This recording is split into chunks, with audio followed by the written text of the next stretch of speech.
Pagod na ang beshi nyo. Kakalakad sa palengke. Grabe ang beshi nyo. Pawis na pawis na. Ang dami kong hinahanap. Polo shirt na lang. Kailangan ko kasi yun sa sayaw namin.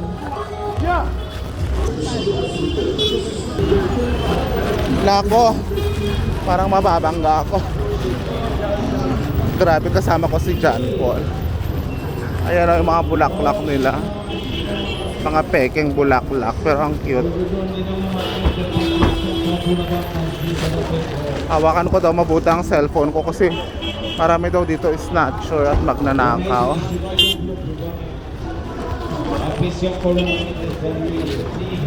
Grabe.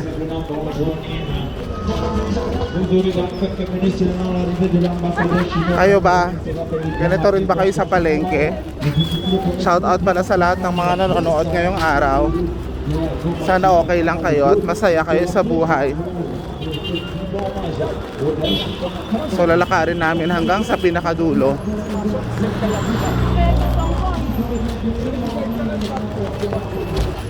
Grabe, pawis na yung kilikili ko, singit ko. Yung butas ng pit ko rin, parang ano na rin, sumisingaw. Gusto ko nang sumingaw. Alam nyo guys, pag nasa Africa kasi kayo, talagang pagpapawisan kayo. Totoo yan. Yung pawis nyo sa kilikili hanggang ano na yan, hanggang hips. Gagarat yun hanggang hips. Kakalakad pa lang yun ha. Paano na lang pagtrabaho? Let's cross. Oh, let's cross daw. Let's cross! Oh my God! Oh my God! Grabe yung mga taxi. This is my house. This is my house.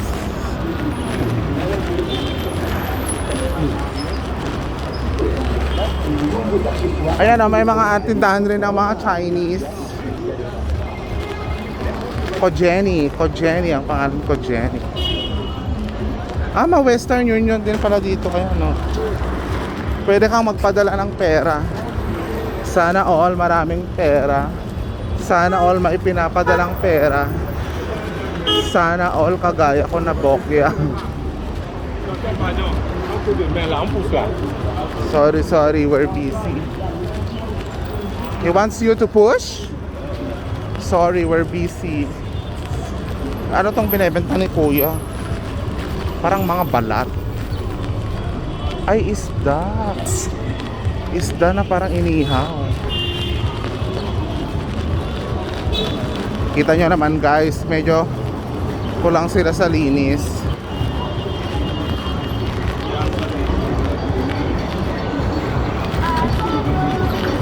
Busy talaga pagpalengke dito sa Africa. Sa lahat ng mga pinuntahan kong palengke, ito yung mawiwindang ka. Ayan o. Kasi nga ang bibilis nila maglakad, nakakatakot, mga ganon. May mga pulis naman dito kaso nakaupo lang din sila. Ito guys, oh, kita nyo yung hawak ko na supot. Ayan. May nabili na ako dyan. Tinatago ko lang din mag-vlog kasi nga baka mas-snatch yung phone ko. Sayang naman.